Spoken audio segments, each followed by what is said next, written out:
This is Beyond the Big Screen podcast with your host, Steve Guerra. Thank you again for listening to Beyond the Big Screen podcast. A huge thanks goes out to Shawn Warwick, host of the American History podcast. Links to learn more about Shawn and his podcast can be found at theamericanhistorypodcast.com. You can support the Beyond the Big Screen in many ways. Two great ways to support the show. One is by leaving a rating and review on Apple Podcasts. The second is if you'd like to step up your support and help support and keep this show sustainable for long in the future is by joining us on patreon.com/Beyond the Big Screen. You can go there to learn more about the great benefits and much, much more. A big thanks goes out to Alex at the executive producer level. Of course, we are a member of the Parthenon Podcast Network. More about the Parthenon Podcast Network featuring great shows like Josh Cohen's Eyewitness History can be found at parthenonpodcast.com. You can learn more about Beyond the Big Screen, great movies and stories so great they should be movies by going over to our website, a2zhistorypage.com. I thank you for joining me again, Beyond the Big Screen.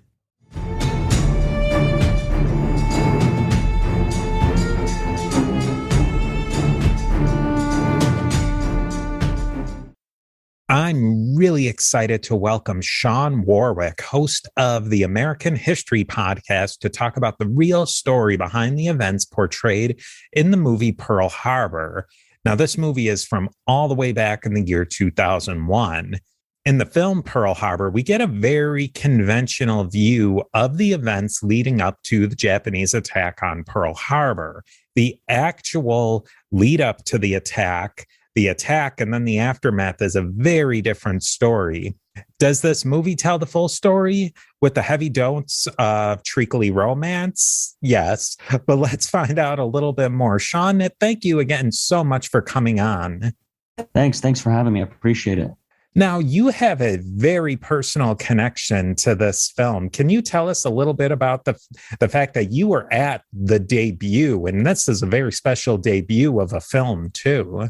Yeah, it's pretty kind of great that I was able to be involved. So I was in the Navy at the time, and I was on our ship was the John C. Stennis. It's a nuclear aircraft carrier. At the time, our home port was San Diego. And in early 2001, I guess Disney got together with the Pentagon, and they arranged for our ship to be moved to Pearl Harbor. And we were there for, gosh, I don't know, it must have been 10 days. And the purpose was for them to have the red carpet and the world debut, so to speak, on the ship. So they moved us over there, and then they built this huge movie screen on the flight deck. And while they were doing that, in the days leading up to that, they had the press tour for the actors and the director and the producer. So every day they would come on board, and on the flight deck, they had these like tents set up. And so they would just kind of move around and do their interviews I guess they normally do this for a movie premiere. I mean, I don't really know because it's the only one that I've ever been to. But so they did that. So I got to escort some of the stars like on and off the ship. So I got to interact a little bit with Ben Affleck, Kate Beckinsale, the director, Michael Bay, Jerry Bruckheimer, Tom Sizemore. Actually, Tom Sizemore was really cool, and getting to meet him was great. And then some of the other minor actors and actresses that were Josh Hartnett, others that were involved. So that was pretty cool. I got to say that was all right. Yeah, I mean, that must have been a blast, and I mean, that's a career moment, really. Yeah. I mean, I had, and sadly, I've moved several times since then, and I can't find them. But I had pictures of me with like Ben Affleck, everybody, the director, the producer, which was cool. You know, Jerry Bruckheimer's done quite a few cool films that I was like, man, I got to meet Jerry Bruckheimer. That's great. I had like their autographs, and I bought a book that was like the Pearl Harbor book or whatever for the movie. And I got them to sign it. And I think that must have gotten lost in one of the moves, but it was pretty cool to be there until, of course, I saw the film, but anyways, we'll save that for later. Oh yeah, that stinks. That was just barely pre-digital film. Yeah. Now, you did a multi-part series on Pearl Harbor and the lead up to Pearl Harbor, and you take a very different tack than the conventional view. What are some of the parts of the narrative that you maybe want to break with Pearl Harbor, that what we commonly think of with Pearl Harbor? I guess the first place to start is for the I have to imagine most people are fairly familiar with the narrative of Pearl Harbor, but what's the conventional view, you might say, of how Pearl Harbor is taught? So it's usually, it's very black and white. And it's the first thing that I always say is, they like to say that history basically started the day before. So it's kind of like, everything was fine. And then all of a sudden, wow, these guys attack us and we don't know why. And that's kind of typical, usually for most, sadly, of our history. We get, kind of like the U.S.-Mexico War in 1848 is kind of that way, where it's like all of a sudden, wow, they attacked us. We can't understand why they're attacking us. What do we do? And so you get that a lot with Pearl Harbor, where a lot of the lead up is ignored. And partly because I think there's this kind of egotistical, well, we can't make it too complicated because they're not going to understand it. So we're just going to give them broad brushstrokes, and we're going to make it very much this cartoonish version that's, maybe suitable for first graders or something. But even then, I'm not sure that a first grader couldn't get a little bit, understand the complications. So part of what I wanted to do with those first few episodes was to complicate the narrative. And I think you're referring especially to there was a set of episodes called The Road to War. And so what I was trying to do is show that really it's not just as easy as, well, the Japanese just showed up on our doorstep and started attacking Pearl Harbor. And oh my God, how did that happen? And we're at war. So some of the things that I brought up, for example, were the Washington Naval Conference. And I think that's an important one because you really start to see that as early as 1922, there's this kind of arms race that's starting between the Americans, the British, and the Japanese. And funny enough, the British weren't really sure, they wasn't so clear cut that they were going to be on the American side. And it was kind of the Americans that were looking to break the British away from the Japanese. And that kind of goes back to this 19th century and late 19th century kind of prejudice, I guess you could say, against Asian immigration. But it really gets going with, at first, the Chinese. As we all know, there was a lot of anti-Chinese feeling in the late 19th century. But then that dies down because you get laws passed that, I'm referring to the Chinese Exclusion Act of 1882, that kind of cuts most of that immigration down, at least the legal part. You're still going to get people coming over. They're just going to do it illegally. But you don't have it against the Japanese. So what happens is there's more Japanese immigration. And, well, then that's going to lead to kind of this anti-Japanese feeling and sentiment. And that just kind of builds up over the next several decades. Then you're going to get some laws against that. But, I mean, you're still got this kind of anti-Asian feeling. Right around the same time as the Washington Naval Conference, we get the Immigration Act of 1924 that bans Japanese immigration totally. So then with the Japanese exclusion of immigration, it's starting to set just a whole series of just bad feelings between the Americans and the Japanese. Where is it maybe that the Americans and the Japanese are in conflict in foreign affairs? Because nominally, coming out of World War I, the United States and Japan are allies to some degree. That's right. It kind of, I think it really starts with the Washington Naval Conference.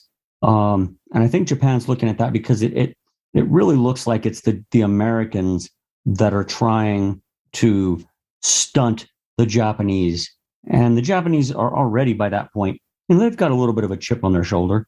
I think you can look back at the Russo-Japanese War, where at least the people felt like the Treaty of Portsmouth they got the short end of the stick, and they're looking at the way the Americans and the British act, and they're saying, what's the difference? So the Americans are complaining that we got into a war with the Russians. Okay, but, if you look at 4, 5, 6 years before that, the Americans were in a war with Spain, and the Americans take the Philippines, and it's their colony. And Americans don't realize, and I don't think I actually brought this part up in the shows, but there's a pretty dirty war that goes on in the immediate aftermath of the United States taking the Philippines, where we're fighting against the Filipinos. We're fighting an insurgency against us, our empire. And it's pretty brutal. And so the Japanese are looking at that and they're like, oh, okay, so that's how empires act. They look at what the British had done. I mean, just about everywhere, right? You can look at India or, in Africa, certainly. They're looking at the Americans. Everybody can look at the Americans and kind of how we subjugated people. Specifically, I'm thinking of like the Native Americans. And so they're looking at all this and they're learning. And they're like, okay, so that's how you act. Then World War I comes along and they supported the Allies. And now it's over. And they're looking at this naval conference and they're like, hey, wait a minute. So why is it that we're being hammered for this? We thought we were on team win here, And so that there's a lot of starting to be bad feelings.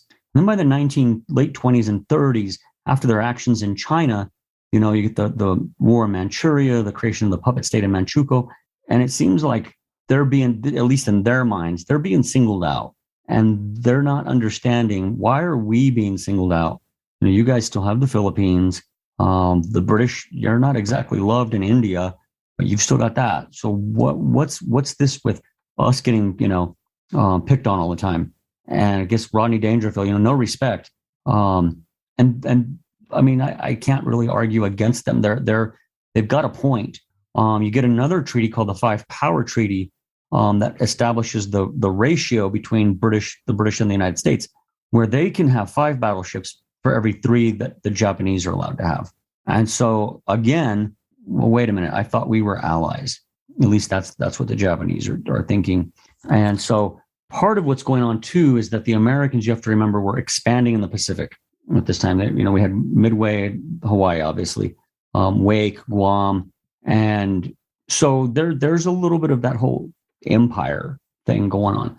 Now, how much you want to see it as empire, I think that's a big part of it, is that we don't really want a strong Japan in there, because then if they're strong, it's going to kind of push up against us. So if we have a weaker Japan, that allows us to be stronger in that region. So that's what I would argue is going on there. One thing that I never really understood with the coming out of World War I, where they came up with these pacts where Japan doesn't get to have as many ships. Was there any mechanism for Japan to basically say, screw you, we're going to build whatever we want? I mean, they could have just been like, we're not even going to take part in any of this, which is basically what they do later on, right? They just say, the hell with that. We're going to pull out of the League of Nations. We don't care what you guys say. You're going to condemn us anyways. It might sound a little familiar with current events going on, but I already got in trouble for that. So I'm not going to mention that particular current event. But it's crazy that I mean, they actually agreed to this, and yet it never seems to be enough. They're never really given that respect, and I think that has a lot to do with the Japanese psyche going forward into the 20s and 30s. Is that they really kind of feel like, we're not getting any respect, and no matter what we do, we're going to be treated as we're not part of the club, And I think to a great extent, they're correct. They weren't part of the club, and I don't think they were ever going to be part of the club. And now, a brief word from our sponsors. Now, you mentioned the 20s and the 30s, and the conventional narrative is that, Japan was so over the top, brutal, and, the massacres. And I'm not denying that. They certainly weren't throwing a picnic for the Chinese in China at that point. But as you say, the United States was absolutely brutal in the Philippines, and then, not even bringing in the Native Americans. Japan has a model of behavior here. The British. What was maybe the real conflict point between the United States and Imperial Japan in the 30s, leading up to Pearl Harbor? I think if you look back to the 20s and 30s, I think they could have really avoided war. I don't think it was really, I don't think the die was cast up until maybe the later part of the 30s, and maybe even up until 1940, 41. Actually, I was going to say one thing, but I'm going to change my mind. I think what really happens is that once England and France are at war with Nazi Germany, the American government, especially after the election in 1940, basically decided that it's going to come in at some point. We're going to come in on the side of the Allies. Now, what that point will be, we don't know. But as early as 1940, the government of Franklin Roosevelt was starting the buildup towards being ready for World War II. The switching over of industry already starts, at least being talked about and being implemented slowly by early 1940. So, I think they're looking at the world rightly or wrongly, and they're seeing these two power centers. You've got Tokyo and the Japanese Empire on the one hand. On the other hand, you have the Nazis in Europe. And so they're saying we're going to have to probably do this at some point.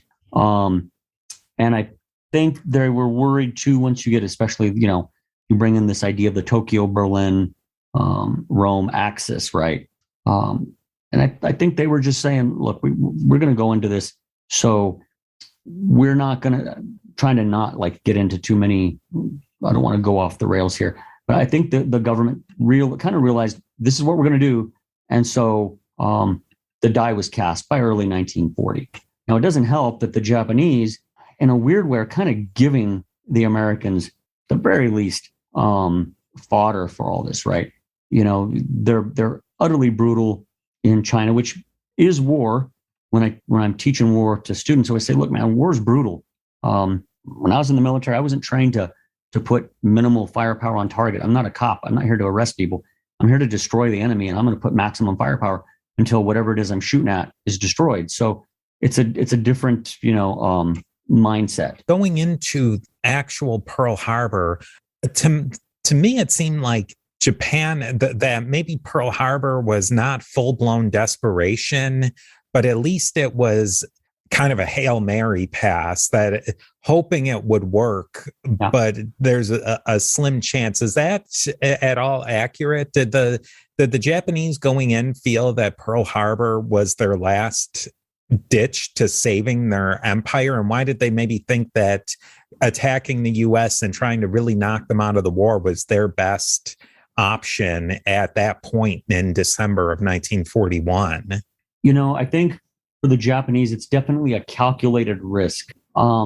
They're ready to go to war. They're ready to roll. But, you always hear this story that, the Japanese, all they did was awaken a sleeping giant, right? Everybody's heard that story. And it's kind of true. I mean, the reality is that at least when it comes to the industrial capacity, the United States could outproduce all the Axis powers, Britain, Russia combined. So, when Yamamoto is said to have, thought, man, all we've done is awoken a sleeping giant. Well, I mean, he's kind of correct, but he realized, and the Japanese weren't really interested in conquering the United States. The United States at no point was truly under any threat. I think there's even an American senator, and I'm pretty sure I mentioned this in one of the episodes, where he talks about, what are they going to do? Fly their tanks over the Colorado Rockies? I mean, that's not going to happen. So there was no invasion of the United States that was even dreamt of. But what they realized they had to do is they had to punch the United States hard enough to get it to come to the negotiating table, because Americans, we're kind of stubborn. And the Japanese realized, and they understood, there is no chance for us to win unless we can get them to negotiate. So how are we going to do that? Well, the first thing we're going to have to do is we're going to have to knock out the Pacific Fleet.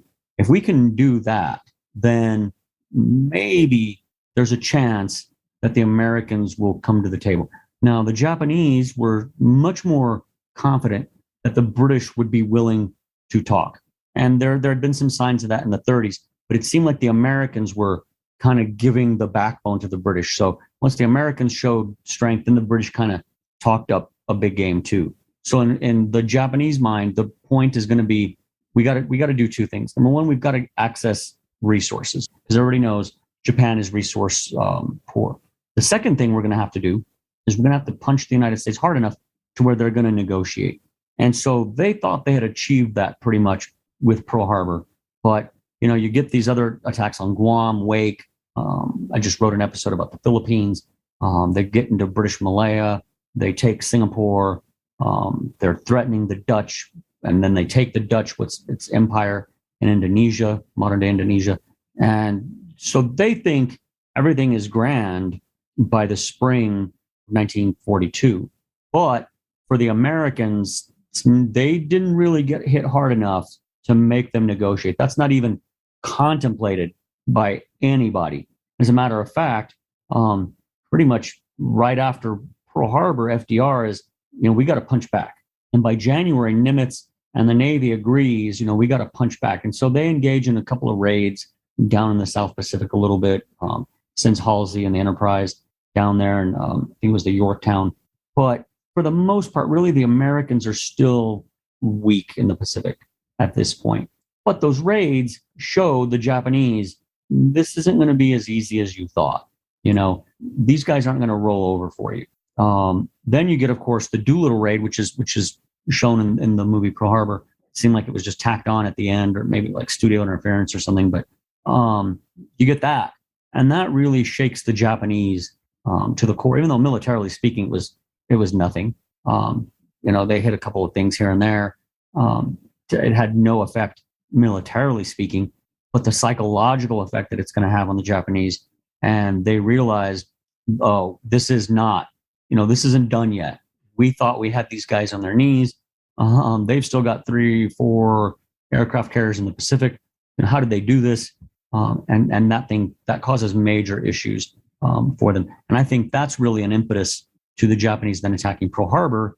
Not Pearl Harbor, Midway, which is, many historians would argue, and I agree, that Midway is really a turning point in the war.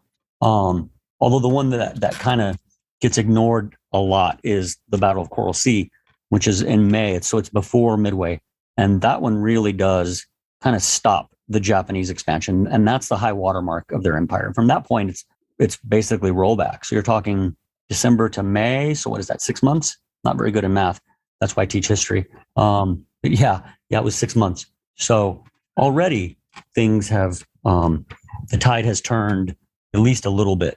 I guess first off did the Japanese really think that they could score the knockout blow and bring the Americans to the negotiating table? Or did they think that they could really end American naval interest at all in the Pacific at Pearl Harbor if they had completely succeeded, which we'll get into, that it was not anywhere near a complete success? I think they believed every side tends to believe that the war's, and when I teach war, I always talk about this. Everybody always says it's going to be 6 months. I don't know what's the magic number with 6 months, but everybody always says, the war will be 6 months, or it'll be over by Christmas. That's another favorite one. And of course we're going to win. There's this attitude that, of course we're going to win. We got this. But everybody forgets that, 50% of every side loses. Yeah. So this is a 50-50 shot when you decide to roll the iron dice, so to speak. The other problem is that I think kind of the way the Americans saw the Japanese as weak and, and I just wrote an episode and it's going to be recorded in the next few days. So I'm going to be talking about this kind of racist attitude that the British had and the Americans had. These little guys, these Japanese guys, they're not all that tough. And it's funny because by May of 1942, that whole narrative changes. And then suddenly the Japanese are super warriors and they're this invincible force almost because, they have this string of victories. You get the same on the part of the Japanese, right? They're kind of, I guess, the typical thing that you think of, that people think about Americans. They're lazy, they're decadent. They don't have the stomach for this sort of fight, and we're going to take them out. So I think they really thought that they could knock out the Pacific Fleet and at the very least get the United States to stay out of their business, which they saw as being Asia. The problem, of course, is they hit the battleships, but Pearl Harbor isn't very deep. So it's not like the battleships were sunk in, water that's 2,000 feet deep. Many of them were actually repaired, refloated, and got back into the war later on. Really, the exception being the Arizona, because it was just utterly destroyed. But the problem, and it's kind of a good problem for the Navy to have, even though I don't think they realized it at that point. Problem for the Japanese, of course, is that they missed the aircraft carriers. Enterprise and Yorktown are not in port at the time. All of them are out. They're out at sea, and they just barely missed by a few hours. I think if the Japanese had attacked 24 hours later, I think Enterprise would have been in Pearl, and so they would have at least hit one. That's a major problem. Now, for the Japanese, I don't think they see it. They don't see it because they're still following the advice of Alfred Thayer Mahan, which is this idea that you have to have these big battleships, have this huge fleet, and they all have to come together and they have to just fight it out in this knockout engagement. Carriers aren't going to be doing that. It's more hit and run, hit and run, hit and run. I mentioned the raid down in the Marshalls in January, February timeframe. That was kind of going to be the game plan that Nimitz would follow up until Midway. And so, Nimitz himself, he's kind of doing this, I'll pick the time of battle. I'm going to pick the ground we're going to fight on. I'm going to pick the time, the place. And for the Japanese, for them, it is not, that Midway is not the right time or the right place. When somebody wants you to fight at a certain place, you should wonder why, but they didn't even realize that they were being baited, or not really baited so much. That's probably too strong of a word. They didn't realize that the Americans knew they were coming. And well, you'll have to listen to, I forget what episode it is now. It's like 23 or 24 in season 4, where we're going to talk about Midway, which is a fascinating period in U.S. naval history. And really, once Pearl Harbor happened, even if the Japanese were on top temporarily, they must have known the clock was ticking, that as long as the Americans had the will to fight, they were never going to not be able to just completely wash over the Japanese in material and manpower. That's right. And that's why Yamamoto specifically believed that this is a matter of, I think in his mind, they had 18 months. They had 18 months in which they had to do the best they could and get the Americans to the negotiating table.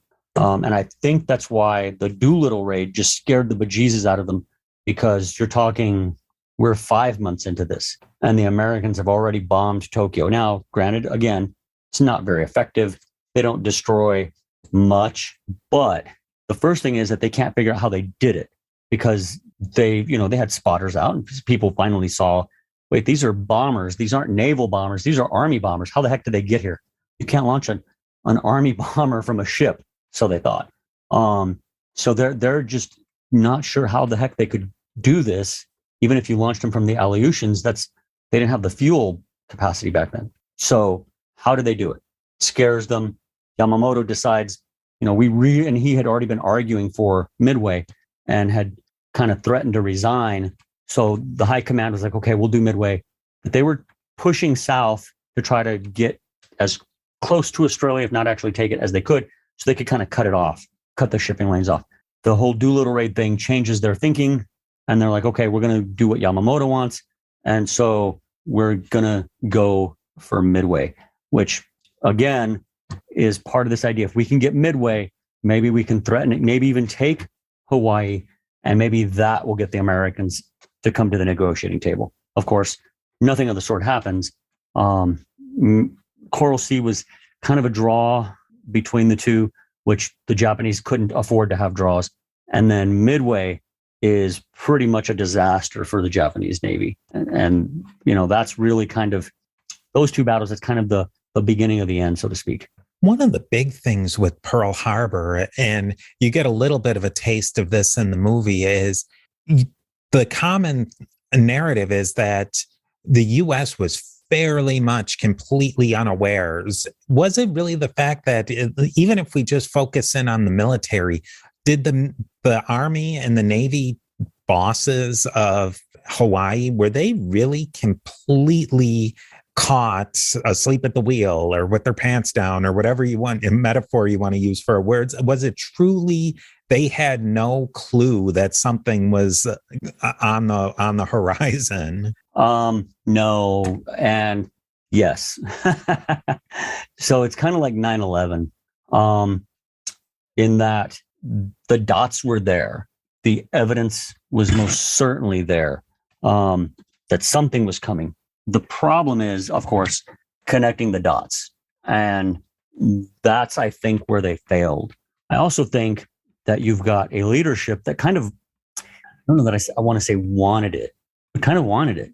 Like kind of wanted an excuse. We need an excuse because we're trying to sell the American people on this war, and we need some kind of something to light the fuse of their opinion. So how are we going to get this? Well, what I think you're pretty safe in saying is that the Americans were tugging the tiger's tail, so to speak. We're kind of poking at the bear a little bit, and we needed him to swipe at us. But there's a bit of arrogance, and there's just, people just don't connect the dots that you're wide open here at Hawaii, but also at Wake and Guam, even the Philippines. The Japanese could have any one of those areas and they would have achieved surprise. So there is evidence, and I think I talk about this in the Pearl Harbor episode, that they kind of, they really should have seen this coming and been more prepared for it. But I think it's a combination of things, the higher ups, some incompetency, some kind of just ignoring things, but maybe a little bit of that whole, what are they going to do to us? We're the big bad Americans. We got this. We don't need to worry about these guys. That sort of thing on our part. And again, just that inability to connect the dots, and I probably got into this a lot more, at least I hope I did, because in my head, it's been a few months, but in my head, I really kind of talked about this idea that there are signs there. And afterwards, when you look at it, you're like, oh my God, how did we miss that? So I think all of those things, and which one you want to settle on, have to let the listener decide for himself or herself. And now, a brief word from our sponsors. The U.S. really was spoiling for a fight, but it never really seemed, especially given that it almost immediately the U.S. went to a Europe first footing. It seems like they weren't dying for the fight with Japan, but it was very convenient. You have this fight at Japan, you hold them off so that that FDR, the fight that he seemed to be really spoiling for, was to get into Europe. That's right. This is just kind of an excuse. And having said that, though, I've got to say, when it's really Winston Churchill that kind of convinces him, we got to do Europe first. Because a lot of people don't realize that Churchill actually came over to the United States and stayed at the White House for several weeks in late December and early January of that year. And so he's kind of the impetus, or he's pushing, we got to do Europe first. We got to do Europe first. We got to do Europe first. And I mean, and it makes sense, right? Like the English are not able to take out Nazi Germany by themselves. The French are gone, basically.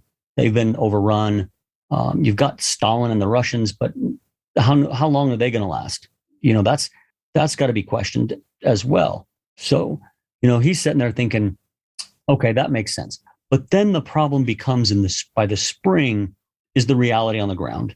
And the reality on the ground is it's all fun and games, but okay, so you're going to do Europe first, but how much Europe first? You know what I mean? Like, how much are you going to devote? Is it going to be 55% of your forces to Europe, to 45% to Japan? Or is it going to be, what's the breakdown going to be? And Nimitz and King and Admiral King, and I've got an episode where I talk about Admiral King, who most people have forgotten or just never heard of, has FDR's ear. And he's really arguing, we can't just, we got to do something about the Pacific. And then the events on the ground in the Pacific, you've got the Philippines falling. Before that, you've got MacArthur, begging for forces, and there's none to come. There's none to be sent. The Pacific Fleet can't really come and help out. So all of that kind of shows that, well, it's all fun and games to say we're going to do Europe first, but this can't be, 70% towards Europe, 30% towards Pacific. Because if you do that, and I've never seen that termed this way, but if you were to do that, what you're going to get is what the Japanese want. They're going to run out the clock. If they get Midway, and if they were to have gotten Hawaii, then I think this whole war turns out far differently, at least in the Pacific. Or maybe if they had kept going south, we couldn't have really done much with Australia. It would have been much more difficult, all that stuff. And we might have said, okay, let's sue for peace with the Japanese and let's just go over and focus on Europe. That could have, who knows what would have happened. But I think it's an interesting what if, right? Like, gosh, what if the Japanese had achieved their goals? I wonder too, we have our what if hats on. Obviously, there was a huge push of people, that you can watch on the newsreels of people volunteering, but they started up a conscription pretty quickly. And when you get to the rubber meets the road, there's a lot of people who don't want to volunteer if you need to have a conscription. Actually, they started conscription before. I think it started in late 1940 or early 1940. I forget exactly. But it's funny because my grandfather, I don't know if he was conscripted. I think he was, and it was like a 1-year deal. And I remember him telling me, yeah, it was for 1 year. But I was supposed to get out like in January 1942. Oops. That didn't work out. He's like, I didn't read the fine print. Oops. And then funny enough, he stayed in until 1971, but and ended up retiring from the Army. But that's one of those things, right? Like, and you bring up a good point. If you need to conscript, how popular is this idea of going to war really? It's a good question, and one that I don't know that I have enough information that I could say either way. But I think there's this myth that everybody was, pulling in the same direction or whatever, reading from the same hymn sheet or whatever analogy you want to use. But the reality was that they were conscripting tons of people, which tells you maybe, yeah, it's we want to go over there and kick somebody's rear end, but I want that guy next door to do it, and I don't want to do it myself.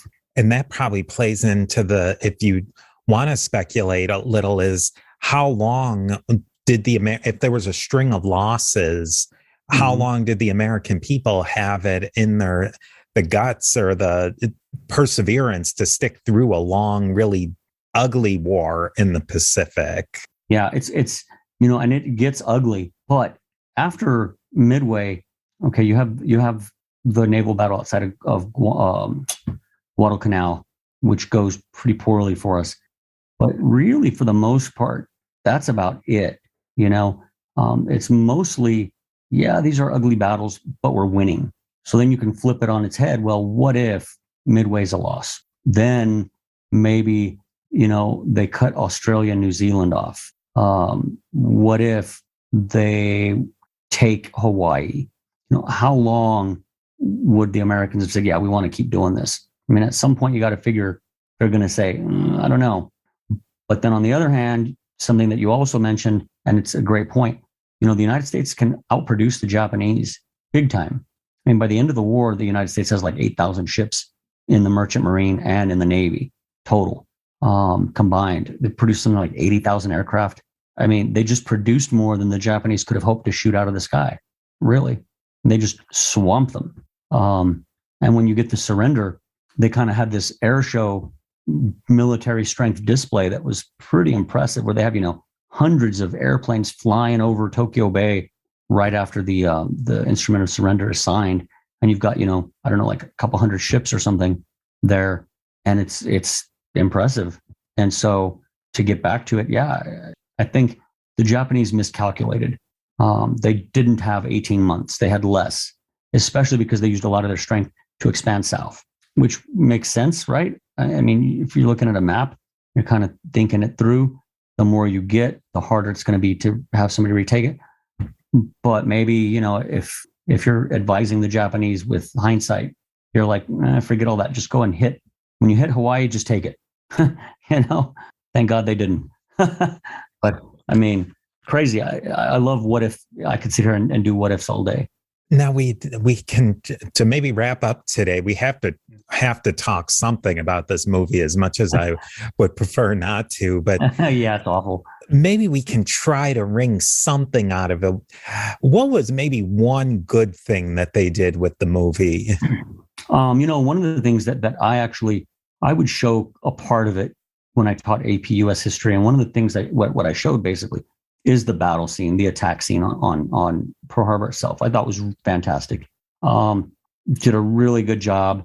They have a lot of the little details, like Japanese pilots flying over a baseball field, waving at the kids, and the kids are waving back because they don't understand that these are enemy airplanes, which actually, a funny story, happened over Tokyo too, when the Doolittle raid. It basically happens in reverse, There's a park or something that supposedly they saw the B-50, not 52s, B-25s flying over, and they kind of waved. And so they didn't understand, oops, these aren't ours. These are the other guys, and they're coming to bomb us. So that I really liked about the film. The explosion on the Arizona that sinks it is just, man, having been in the Navy and I saw, when I saw that scene, I was like, yeah, that's pretty awful. I mean, the ship is lifted up out of the water, and just devastated. So when you see that stuff, it's like, okay, this is pretty impressive. But yeah, the rest of the film, that whole love story and all that mess, I was like, oh dear God, please. Yeah, they really could have done a director's cut and made it about an hour long of the battle scenes, and it would have just been fantastic. But the terrible love story, and I think beyond the love story, I mean, we could talk about that all day, of how terrible that was and how ill-fitting it was. To me, they seemed to, even though the movie was 3 hours long, they jammed so many bad storylines into the movie. With when Ben Affleck's character goes to England to fight, and it's like, why did they include that in there? It made no sense whatsoever. Yeah, it really does reek of, at least in my mind, studio interference, or just the writer and the director just not really being on the same page. And what is the story here? Like, I when you watch it, you're just like, okay, so what was your story? Do you realize what your story is? And I'm not sure that they even understood what their story was, because like you said, you've got Ben Affleck going off to England. You got this love triangle thing. You got the Doolittle raid tacked on at the end. And it's just, there's no real through narrative, I guess, is my problem with it. At least not one that I like, or that I think is very good. So it just seems such a mess and such a waste. They really could have done like you said, a director's cut, maybe 1 hour long, just about the battle itself. That would have been far better than 2 or 3 hours of whatever the heck that was. Good Lord. And even with the Doolittle raid, the cinematography of the B-25s launching up the aircraft carriers, that was really cool. But the whole thing of the training montage after the battle, of them pretending to launch the B-25s, and then the actual launch, and it just dragged out the movie so much. And I hate to bring in another movie, but it's Lincoln, when they tacked on the whole part of the 25th Amendment, or not the 14th Amendment. It just seemed completely why add an hour to a movie when it had a natural conclusion to it? You have a movie about Pearl Harbor. The natural conclusion to it is Pearl Harbor, and that whole thing that they added. I think it was a little bit of a monologue where the country was on its heels, but we struck back, and it was all up from the Doolittle raids. But like you were saying, there was 5 months in between Pearl Harbor and the Doolittle raids of the Macon raids and other things that were going on that were not necessarily all good. Yeah. The fall of the Philippines. I mean, all this stuff. It's, again, I feel like the movie, it's called Pearl Harbor. So really the curtain should have come down with the end of the battle. And then you just have an afterword with, a title card on the screen, or what, not a title card, but you have the screen go black. And then you just have, in a few words, you just say, within 6 or 7 months, things were turned around and the United States was on its way to victory in 1945, and boom, that's it. Like, why did it have to just go on for another hour? I'm like, please end the torture now. As a matter of fact, when they showed it on the flight deck, some of us had tickets, and I had a ticket. But I didn't actually, I watched maybe 45 minutes of it. And then I just said, I can't even wait till the battle. This is awful. I finally saw it a few years later. I saw the DVD on for $5 or something at Walmart. And so I bought it and finally made myself watch it through. And I was just like, good God, I made the right decision. What a waste of my night that was. So, but the battle scene is really, really good. I think, being able to see it with the modern, or more modern, I guess, because, it's 20 years now, more modern special effects, really kind of brought home just how brutal naval warfare is. It's definitely not a picnic, that's for sure. Do you think that in the end, that the U.S. might take a look at these wars and start looking at them through a different lens? Well, so it depends what you mean by the U.S. If you mean by the government, no. If anything, I think they know that playbook works pretty well. You just pretend history started yesterday and everything's okay. People are going to be upset, and they're going to be willing to give you the freedom or the power, or whatever you want to call it, to go and do what you want to do. Now, if you mean the people, on the other hand, I think there's always going to be a group of people that are like, I'm Team America, and my country, no matter what. And so your listeners know I was on that team at one point. Obviously, I was in the military. I joined up. I volunteered. My grandfather was in. My father-in-law was in for 32 years. My dad served in Vietnam. He did 2 tours voluntarily because he was crazy. But so I kind of came out of that background. And I remember one example that I tell my students is, in the late 80s, we shot down an Iranian airliner in the Persian Gulf. The U.S. Navy did. And George H.W. Bush, who was vice president under Reagan at the time, said, I'm not going to apologize for America ever. And I remember being, I don't know, I was like 17, 16. And, I was like, heck yeah, the hell with those guys, America, always. But as I got older, I realized, that's a pretty stupid thing to believe. People do make mistakes.